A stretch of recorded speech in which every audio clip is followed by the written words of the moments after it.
திமுக அரசாங்கத்தினுடைய கையாளாகாத தன்மத்தை காட்டுகிறது. எப்படி ஒரு கவர்மெண்ட் ஒரு ஃபெயிலியர் கவர்மெண்ட் என்பது இது ஒரு உதாரணம். ஒரு பானை சோத்துக்கு ஒரு சாதம் பதம் என்பதுதான் இதனுடைய பழமொழி சொல்லுவாங்க. திமுக அரசாங்கத்தினுடைய தோல்வி பல லட்சம் இளைஞர்களுடைய வாழ்க்கையில விளையாடி இருக்கிறாங்க. டிஎன்பிஎஸ்சிக்கு தேர்வுக்கு தயாராக வேண்டும் என்பது ஒரு வருஷம் 2 வருஷம் நம்முடைய இளைஞர்கள் அதற்காக தன்னுடைய டைமை கொடுத்து, நேரத்தை கொடுத்து, பொருளை கொடுத்து, செலவை கொடுத்து, பெற்றோர்கள் எல்லாம் கோச்சிங் போய், பெற்றோர்களுடைய உதவியோட அவர்கள்லாம் கோச்சிங் போய் கிட்டத்தட்ட 1 வருஷம் 2 வருஷம் தயார் செய்யறாங்க.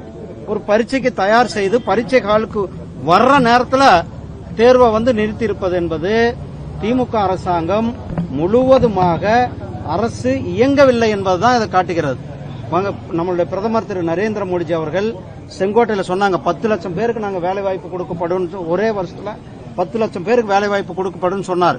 அதே மாதிரி ஒரே வருஷத்துல மாசம் மாசம் வேலை வாய்ப்பு முகாம்களை வச்சு 10 லட்சம் இளைஞர்களுக்கு ஒரே வருஷத்துல வேலை கொடுத்தது நம்மளுடைய பிரதமர் அவர்கள் 11 ஆண்டுகளாக எவ்வளவு ஒரு சிறப்பான ஆட்சியை நடத்தி கொண்டிருக்கிறார். ஆனா இங்க ஒரு டிஎன்பிஎஸ்சி தேர்வை கூட நடத்த முடியாத ஒரு அரசாங்கம் இருக்குதுன்னா நாம் எல்லாம் வெட்கி தலைகுனிய வேண்டிய சூழ்நிலையில் தான் நாம் இருக்கிறோம்.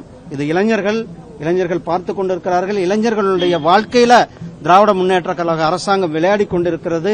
இளைஞர்களுடைய முன்னேற்றம் தான் இந்த தேசத்தினுடைய முன்னேற்றம். அதனாலதான் நம்ம பிரதமர் அவர்கள் இளைஞர்கள் மேல நம்பிக்கை வைத்திருக்கிறார். அப்படிப்பட்ட இளைஞர்களை திமுக அரசாங்கம் கிள்ளுக்கிரையாக நினைப்பது, இளைஞர்களுடைய வாழ்க்கையில விளையாடுவதை நிறுத்திக் கொள்ள வேண்டும்.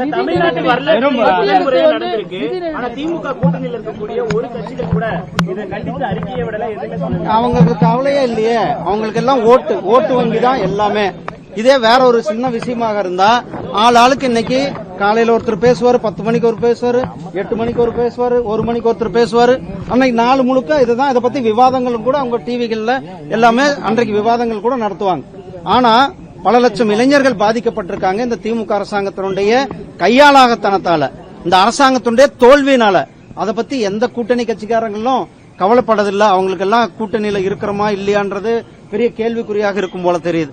ஏன்னா கூட்டணியில எங்களுடைய கூட்டணி ஒரு இன்டாக்ட் கூட்டணி, ஒரு வளமிக்க கூட்டணியாக இருந்திருக்கிறது. நீங்க தெரியும், மதுராந்தகத்தில் எங்கள் கூட்டணியானது அறிவிக்கப்பட்ட கூட்டணியாக. ஆனா அவங்க கூட்டணியில இன்னும் யார் இருக்கிறாங்க, யார் போறாங்கன்னு தெரியல. அவங்களுக்கே ஒரு பயமா இருக்குது போல. அதனால திமுகவுக்கு யாரும் சப்போர்ட் கொடுக்கறதுக்கு தயாராக இல்ல போல தெரிகிறது.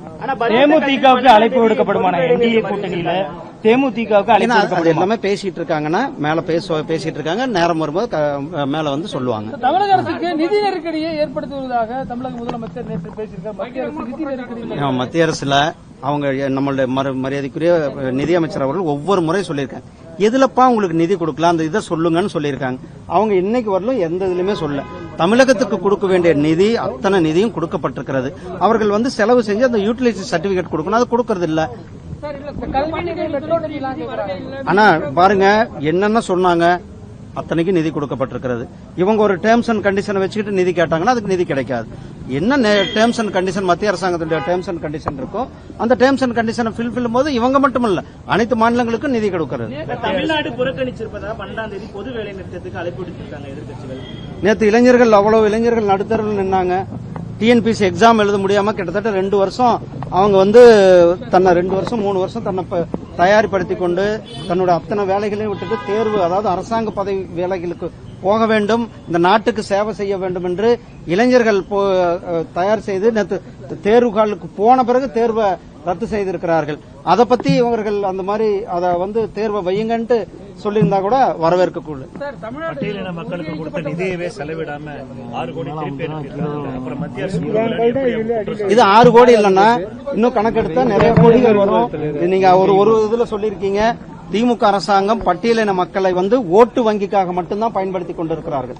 திமுக அரசாங்கம் பட்டியலின மக்களுடைய வளர்ச்சி மேலேயோ அவர்களுடைய மேம்பாட்டு மேலேயோ எந்தவித அக்கறையும் கிடையாது. பட்டியலின மக்களுக்கு அது என்ன ஹாஸ்டலுக்கு பேரு தான் மாத்திருக்கிறாங்க. ஆனா அந்த ஹாஸ்டலுக்கு மாணவர்களுக்கு உணவு இல்ல, மாணவர்களுக்கு குடிக்க குடிதண்ணீர் இல்ல.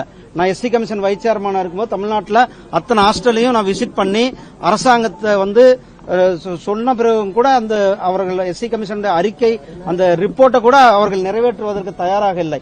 பட்டியலின மக்களை தனி சுடுகாடுகள் இருந்து கொண்டிருக்கிறது.